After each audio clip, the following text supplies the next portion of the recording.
Hello folks, you're very welcome to another episode of the Grand Auld History on Celtic Fanzine TV and on audio also on the Celtic Soul podcast. Before we kick off, if you're watching or listening on YouTube, please hit the subscribe and notification button so you never miss an episode. And if you like what you're hearing, you might like to hit the like button too. And I'd like to say special thanks to Nave Park Celtic Supporters Club in Dublin for the continued support of both the podcasts, Celtic Fanzine TV and indeed the Fanzine, and for sponsoring this episode of the podcast. And if you're in Dublin, pop into the Badass Cafe if you want to watch a match with the lads when they're not on the big bus on the way to Glasgow.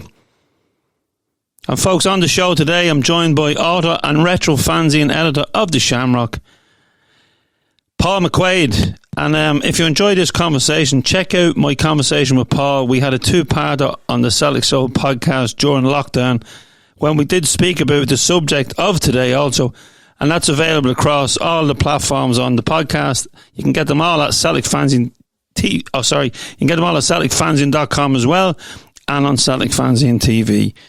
Paul joins me today to talk about his new book, Celtic Daft, the Johnny Doyle story, and to give us an insight into the life and career of Johnny, who lived the dream of every die-hard Celtic fan when he pulled on the famous green and white hoops of Celtic. Paul McQuade, you're very welcome back onto the podcast, and firstly, congratulations on the book.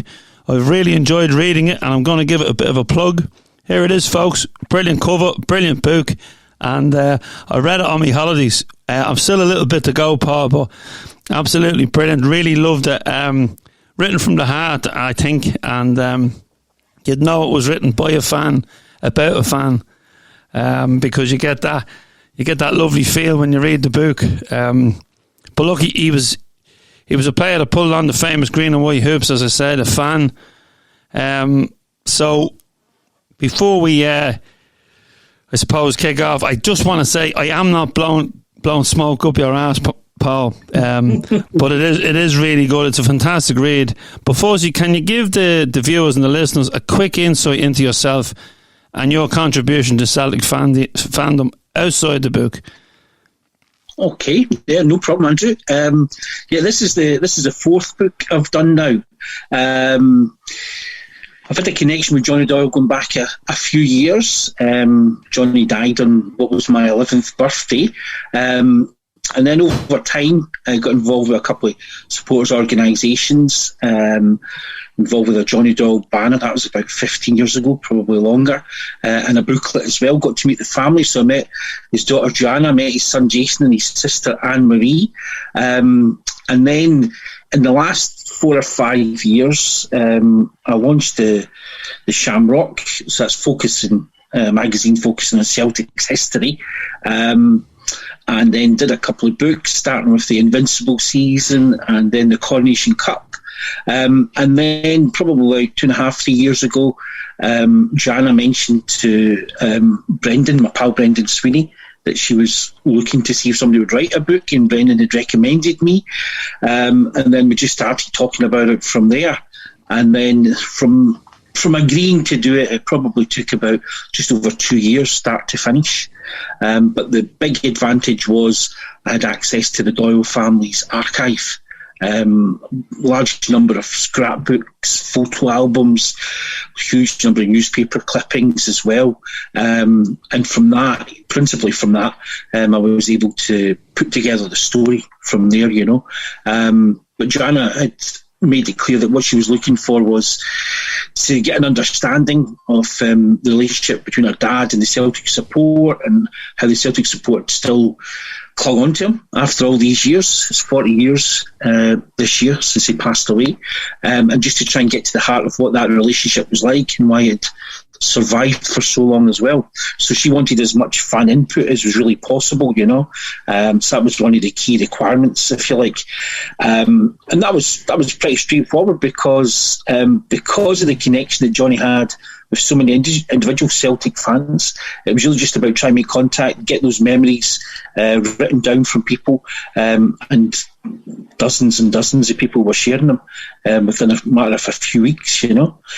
So yeah, really getting the best of them, putting the stories together, matching up with his life story, his family story as well. And it was a joy because there's so many amazing stories about Johnny Doyle. A lot of them you really need to pinch yourself to make sure that they're true, you know. In many respects, a controversial figure, certainly by today's standards, less so in the 1970s. So it was fascinating. It was hugely enjoyable. It was a lot of work, but it was hugely enjoyable. Finding out about his life, his early life in View Park, his time at Ayr United was really interesting. And then his time at Celtic was an absolute roller coaster. Incredible highs and lows, you know, in the 6 years he was a Celtic player.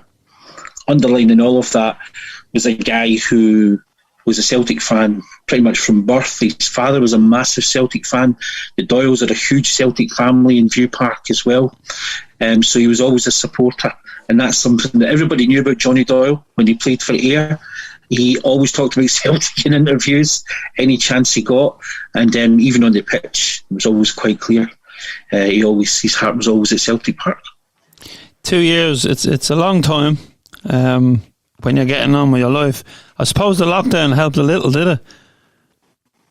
It did, actually. It did. It made a few things a little bit harder in terms of accessing the newspaper libraries. But there's a lot of newspapers online now, you know, a lot of services that you can access. Also, as well as all the family information, and they've got some great stuff, you know, letters from fans that they'd kept, a lot of interviews that I couldn't find elsewhere, from magazines and newspapers. And Brendan, my pal Brendan, again, he gave me access to his Celtic View collection for the years that Johnny was a Celtic player. And that was tremendous because it took a long time to go through them, but it proved really worthwhile, you know, found out some real nuggets in there. The best one, I think, was about a year after Johnny joined Celtic, the View ran a wee piece, just a small piece about the View Park Celtic Supporters Club and how when they started, around about 1968, I think it was, January 68, their first ever game that they ran a bus to was a friendly against Newcastle United down in Newcastle, and Johnny was on the bus that day. So that was great finding out stuff like that, you know. This is 2 years before he became a professional footballer, but then there was lots of stories within the family information, but also in interviews as well, you know, where he talked about his earliest Celtic memories and how he had actually decided not to become a footballer because he was already a member of the supporters club. He'd already given them the subscriptions for the season, and he was obviously watching at this point in time 65 to 69, probably the greatest Celtic team of all time, you know, so he was loving it. So it took a lot to persuade him to give that up and to actually give professional football a go. Yeah, and If I push forward here to the start of the book, but it's actually the last picture of Johnny, and I think it sums him up because it's taken from, I'm just looking at the book here, it's taken from the Tranmere Hotel, Tranmere in East Lothian on Saturday the 17th of October 1981, and it's a picture of Johnny with another two fans. One is the fan is a Ziggy Ingle. Zeke. Apologies to Zeke Ingle. And the other fan is in fact a fan who also got lucky and wore the jersey, and it's Tommy Bones. And it's a fantastic picture, but it's also very sad that it's the last picture of such a young man. Absolutely. Such a young man. 30 years old.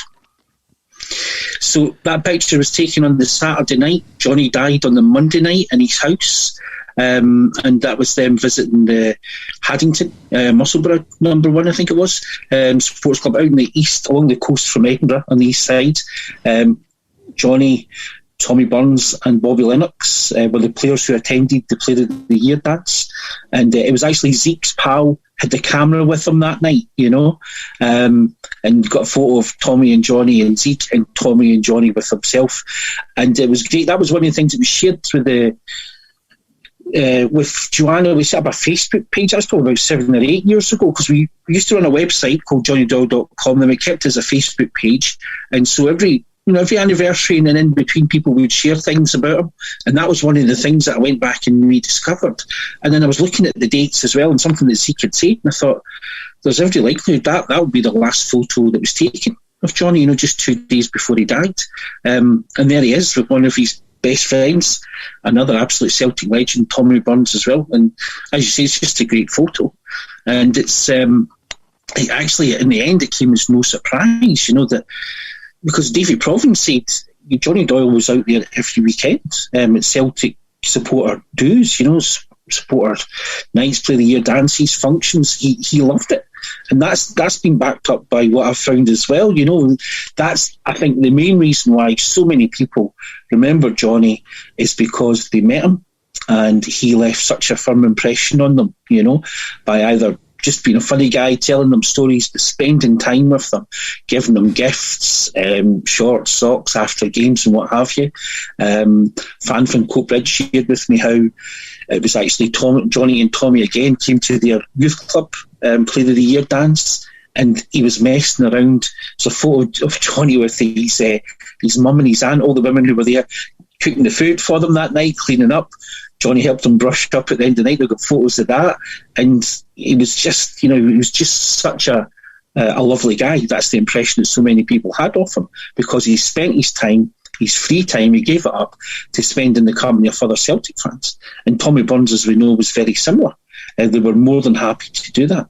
And that's, I think, where a lot of the Johnny Doyle legend and the continuing connection comes from. There's so many Celtic fans that have got stories like that. Yeah, and for our younger viewers and listeners, Celtic players used to turn up on a weekly basis at supporters' functions. I can't see it happening too much now. But in the book it also says, I think it's Davy Hay says that he was going to Aberdeen, which is a long spin from Glasgow, to attend a supporters' function. Johnny hadn't got a supporters' function on that weekend, and he went too. So he just that's right. He just loved it, didn't he? Yeah, absolutely.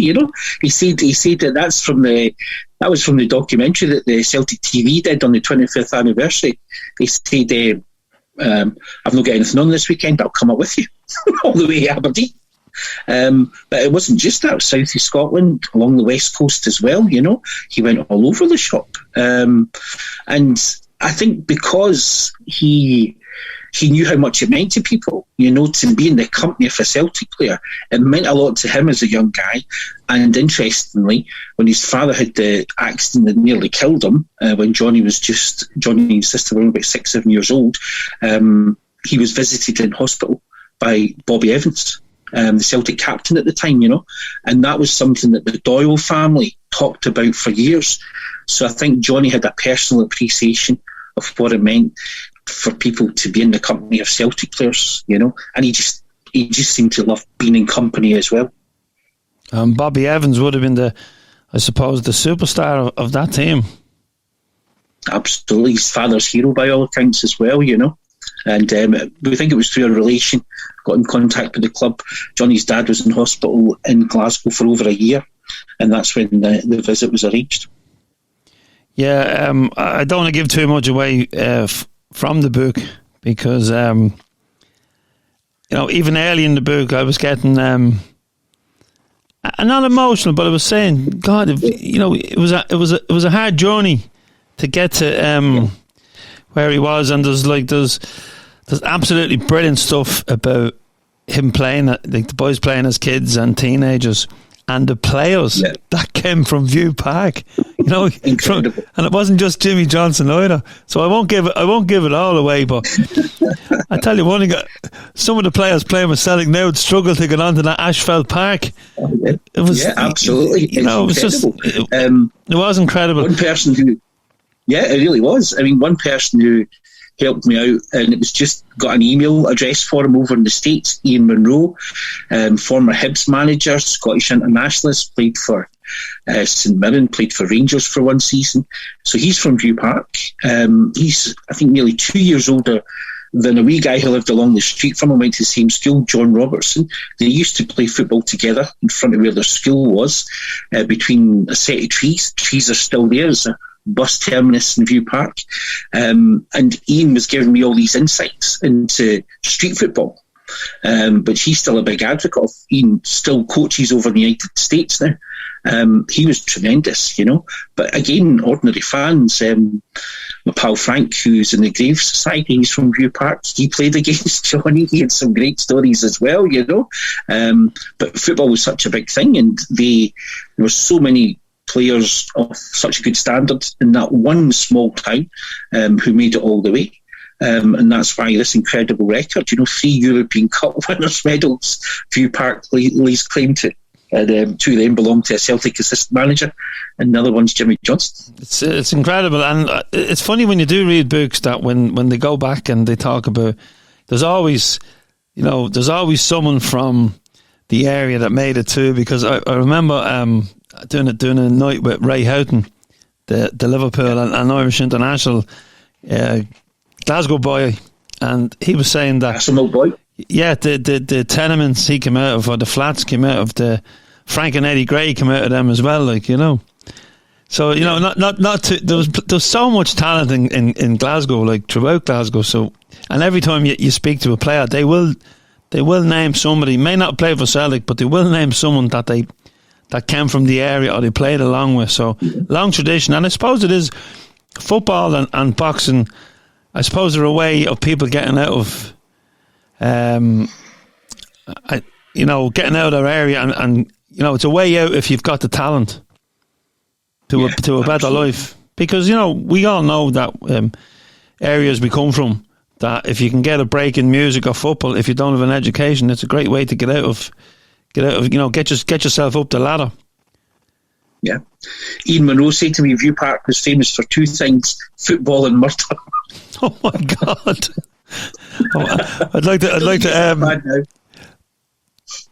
to say sorry on behalf of Paul if anyone from View Park is offended, listening or watching. And do go down and look at the Jimmy Johnson statue. Yes. Paul, Paul, as I said, I don't want to give loads away in the book, but can you just tell us something about Johnny the fan? Yeah, it's one of the things I wanted to find out was, it's often said, about footballers, especially Celtic players, being big fans. I think it's a bit harder nowadays because a lot of your modern footballers will have been playing football at weekends regularly from age 5 or 6, So actually getting to games is quite difficult, even if you're a football fanatic. So that's often the claim, huge Celtic fan and what have you. So I just wanted to just see how true that was in Johnny's case, And there's just so much evidence, from an early age. Because he talked in interviews about how his first Celtic Rangers game, he went to Ibrox. Now, View Park, I think, is 6 miles away from Celtic Park, so it's out the east of Glasgow. It's just on the outskirts of Glasgow, it's not far. But Johnny, aged about, I think this is 63, thereabouts, aged about 8 years old, and a group of half a dozen pals made their way into Glasgow, over to Ibrox Park, went in the Rangers end, because the majority of his pals he was with were Rangers fans, and watched the game, the first ever Celtic Rangers game, in the Rangers end. And unfortunately, there was a very serious crush at the game that day. 2 Rangers fans lost their lives.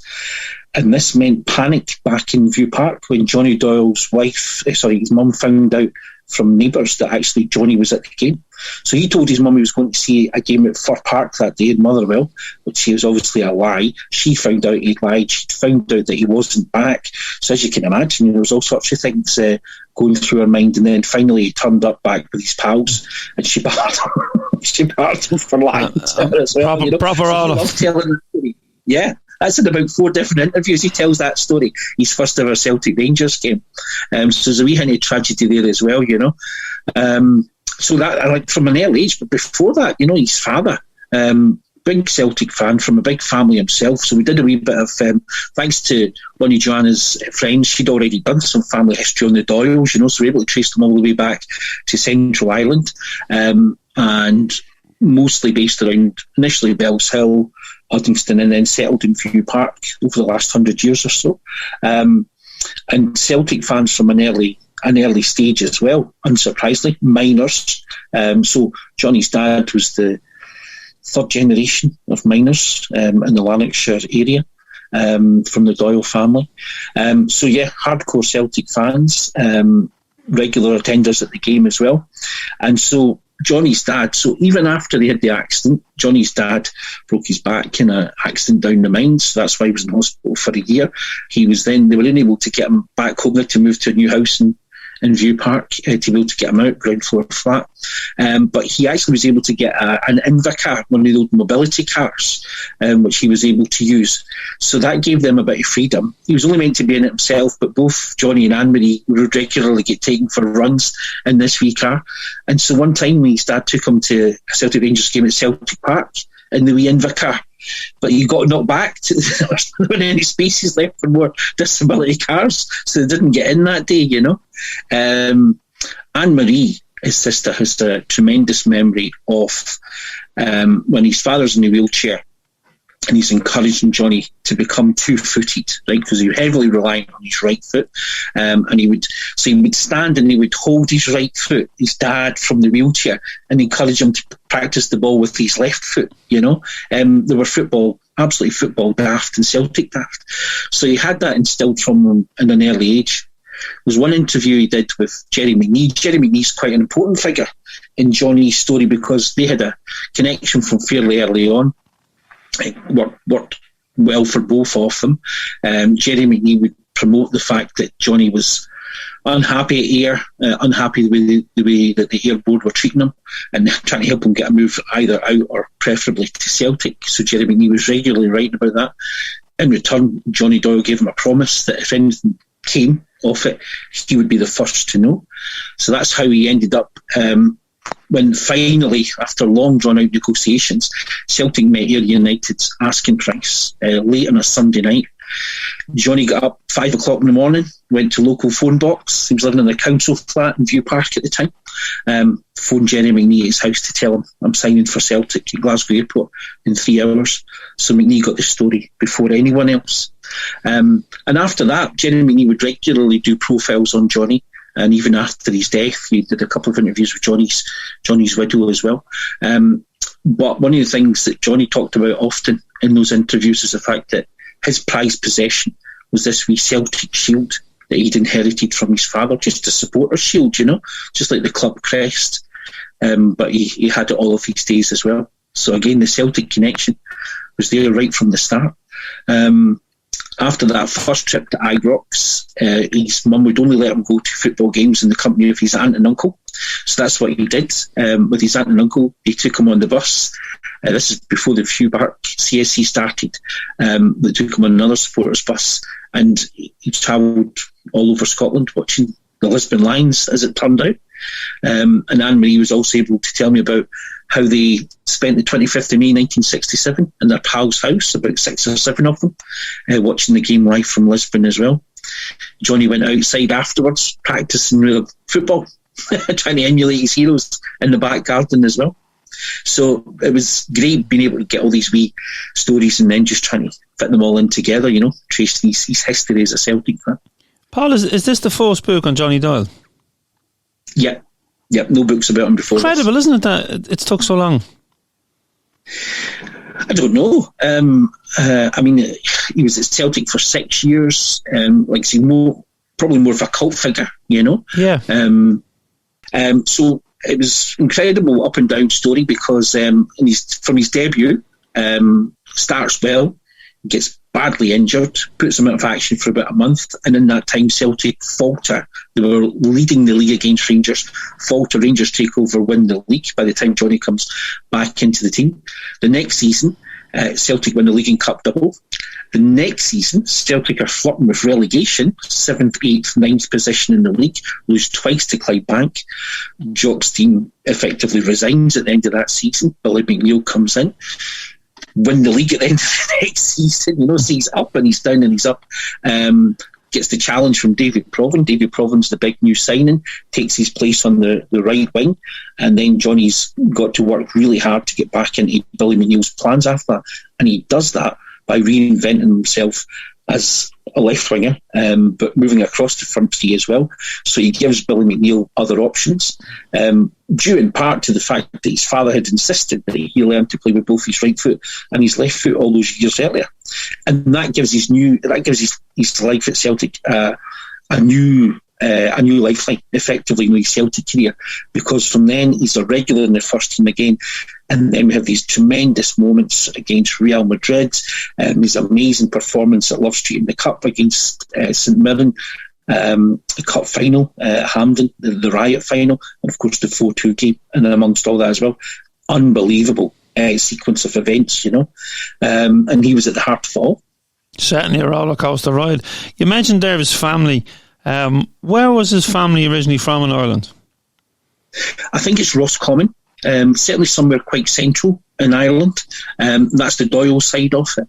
But his mother's family were also Irish as well, going back 4 generations, But I think it was Roscommon. And I mean, there's not much talk of Johnny talking about his Irish roots, but presumably it was something that he was aware of, It's probably something that should only become of interest to a lot of people in the last 20, 30 years. In terms of trying to find out, okay, so where did the family come from originally, if they don't have relatives who still come from there as well. But as a large family of Doyle's in the View Park area, so they wouldn't necessarily have had to have looked much further than that. But again, no doubt about it, big Irish Catholic family, been in Lanarkshire by the point he was born, been in Lanarkshire for nearly 100 years, so he's obviously well settled in Scotland, Yeah, and another big Celtic man who was lucky enough to wear the jersey on many occasions, and still stands in the terraces at 81 years of age, and it's his birthday this week, so we'll have to wish a big happy birthday to the original holy goalie, John Fallon. But John has just got his Irish passport. He got it when he was 8 years of age, and he was on to me straight away, and he had a lot of work to try and get it sorted, and there's good friends in Ballymena, and they helped out. They came down to Dublin and they went through records, and they found out where John's ancestors were from, and I think it was his grandfather, but there was a problem with a few bits and pieces, and eventually he got it done, and he's such a happy man now to be an Irish passport holder, and he's boasting about it. He'll be boasting about it outside the Pools office this week, no doubt. Quite right, dude. Quite right. Yeah, no, it's a lovely story with John, and again, like the other Johnny Doyle, he both would give everything for the jersey, but it doesn't matter if they're playing or standing on the terraces, and John's another one that comes from that generation of attending functions and still attending functions. He was over here in Belfast and Ballymena, and he visited everybody, and he had the medal with him, and Tommy Stevenson was with him with the European Cup, and there was children from young children, and then you had the likes of Duff and all the squad, all the older boys out with him. So it was great to see after so long in lockdown, and I think there's like a positive vibe now around the club again, because Ange Postecoglou has certainly put an early marker down after the disappointment of the Champions League and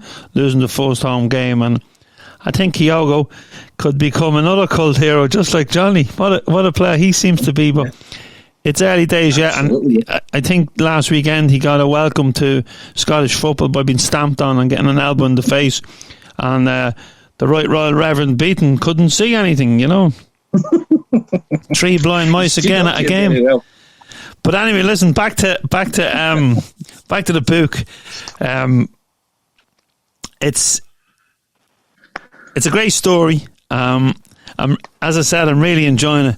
But like you've gone through there, just a brief outline of it, and I think if any Celtic fan gets the chance to get their hands on it, they really will enjoy it.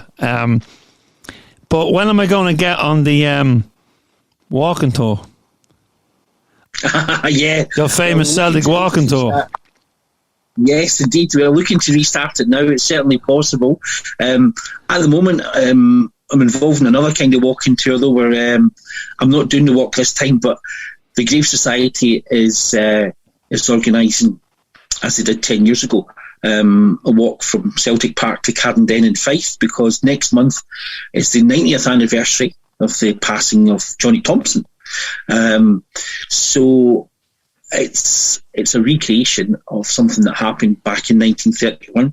There was a large number of Celtic fans who wanted to attend the funeral, but didn't have the money. Unemployment was particularly high at the time in the late 20s, early 30s. So hundreds of Celtic fans decided just to walk from the west of Scotland through to Fife, and they camped in the hills above Cardenden. So that they could be there. So that was the inspiration for us 10 years ago to organise a walk. And we had about 30 odd walkers 10 years ago. So for the 90th anniversary, we've just organised a similar event as well. So that's happening in 3 weeks' time. So that's taking up a fair bit of time at the moment, just getting everything finalised for that, Andrew, But we're still getting people this week. Another 5, I think, have signed up for it. Leaving Celtic Park early on the Friday morning, walking to Falkirk that first day, then on to Dunfermline the next day, and then through to Cardenden on the Sunday. And Sunday happens to be the 90th anniversary itself of Johnny's death. So the Memorial Committee in Cardenden have their annual graveside commemoration, which we're going to be there in time to take part with as well. And it looks as though all the restrictions are lifted for that. Because unfortunately last year it was only a handful of people who could attend. Supporters clubs could only send single delegates as well. So it's great that for this really important commemoration that everything's pretty much back to normal, and it's another incredible thing to be involved with. So we're still promoting that at the moment, and as I said, still putting the final bits of organisation together for it as well. Well, that's out the way. And I think there's another podcast episode in the Johnny Thompson story. Indeed, we've got Eddie and Jeanette and possibly their wee dog walking this year as well with us, and I think the numbers are currently up about 35. Which is tremendous. So it's a big undertaking, We've highlighted the fact that people really need to get a lot of preparation in, because it's a lot of walking, probably about 54 miles all in over the 3 days. But you get this fantastic commemoration of an absolute legendary Celtic figure at the end of it in the village where he grew up, and that's always a great thing to be at. Usually there's a football tournament for the kids at Cardenden, but there wasn't enough time to organise that by the time the restrictions were lifted. So it's just the graveside commemoration this year and the walk. No, it'd be 54 miles in total, is it? Yeah, 54 miles. Yeah, over 3 days. Over 3 days. Oh my God, I'm getting tired thinking about it. That's why I'm not doing it this time. Only for I'm not over it, do it myself. We'll hold you to that in your next visit. Listen, just back to the book. Who you mentioned there, you got great access from the family. Who else contributed to the book? Again, through the family, I was able to get contact details. People that have always stayed in touch with them, people who were always close to their dad. Guys like Mick Conroy, his Celtic colleague. Mick was tremendous because I said to him, basically what's your favourite memories, and I had a couple of questions for him. Mick came back with 5 pages of general stuff about Johnny, but his own recollections of his very first day when he turned up at Celtic Park on his own. When he met Johnny Doyle for the first time in the reserve training room. In the reserve dressing room, because that would be a daily occurrence for Johnny Doyle to go into the reserve room and noise every one of them up, demand that the Rangers fans who were in the Celtic reserve squad sing Celtic songs. He would query whether the Catholic players in the reserve squad had been at Mass on the Sunday as well. And Mick gave me this long written piece about that first day, and it's just so I just put it in the book as it was, because I thought people are going to be fascinated by this. A guy just turned up. Mick's dad played for Celtic as well, but he turns up Celtic Park on his own. First person he meets, Nearly Mocking, Nearly directs him towards the reserve changing room. A couple of boys there he doesn't know, so he's just getting ready. Door burst open, in comes Johnny Doyle. And he says from that, and the first thing he said to him, "What team do you support?" So you can imagine he was delighted when he told him, actually, my dad was a Celtic player back in the 50s, Mick's got very good Celtic credentials. So Mick was brilliant. And as I said, other people, Ian Munro was tremendous. I was lucky because there was a lot of information already out there. So, for instance, George McCluskey. Now, George comes from village just next to View Park, knows the Doyle family, the wider family as well, has done throughout most of his life. But I could have interviewed George, but I didn't need to, because I had about 5 pages of quotes from him about Johnny already, from his book. He's done regular interviews about Johnny as well, and loads of other things, that I was able to put together from documentaries and stuff. So got loads of information that way also, but through the family, made contact with Jim from Charlie and the Boys, got the whole story behind how he wrote the song Johnny Doyle, because he was a personal friend of Johnny's, and he met him just a couple of months, last time we saw him just a couple of months before he died. That was fascinating. And also Hugh, Rangers fan from Kilmarnock, who was a really good friend of Johnny's, and who Johnny would regularly take with him to Celtic supporter functions, and he would get Hugh tickets for the big games, obviously involving Rangers. So the 4-2 game, Hugh's there in the main stand, watching Johnny get sent off.